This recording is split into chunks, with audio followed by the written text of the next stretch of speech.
Well, one thing about Al, he was very quiet.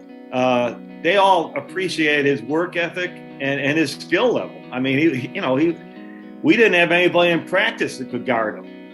So we were aware of how good he was, and it just all came together for him our senior year. He had worked on his game really hard during the summers, and he just came in.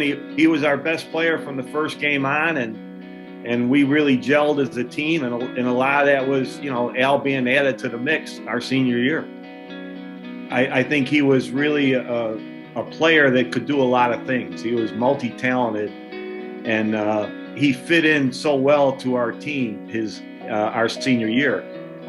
And he had a game that was really predicated on using his height. He was about 6'5", but he could put the ball on the floor and free himself for a jump shot, and he could run. He was athletic, and all those things together really made him a very valuable player for our team.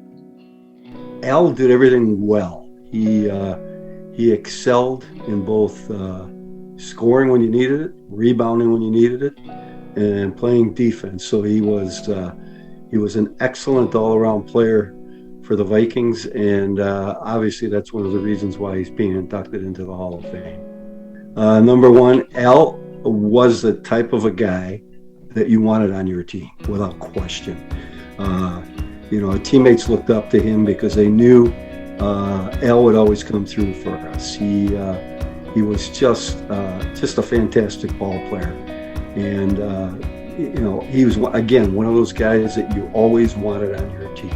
And Al Baris was far and away our best player.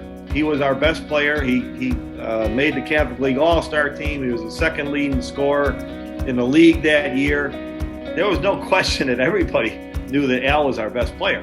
And so, from that point on, I think he just took it and ran with it and was able to take his talent and just be a bit more outgoing and a bit more aggressive and a bit more outspoken. And that went along with his strides on the court, and it made him more of a complete player, I think.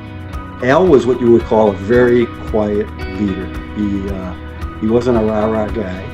He excelled in, as I mentioned, in all aspects of basketball. And he, by his actions, he basically showed us his leadership. He wasn't one of those guys that was looking for any sort of attention whatsoever. His actions on the court, showed what type of a guy Al was, and he was one of the best in St. Lawrence history.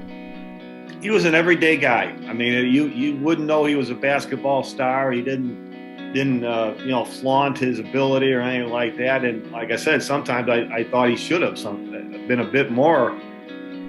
Yeah, the one thing I'd like to add, and not only about Al, but then those teammates of ours back in the early 70s. We meaning we, along with Al, we finally turned the tide in the Catholic League. We were no longer the doormats. We were now contenders, and Al was a huge reason why we no longer were looked as a W on the other team's schedules. We were now a contender, and so again, Al was a huge part of that, and it was just a pleasure playing with him. Please join me in welcoming Alvydas Baris to the St. Lawrence Athletic Hall of Fame.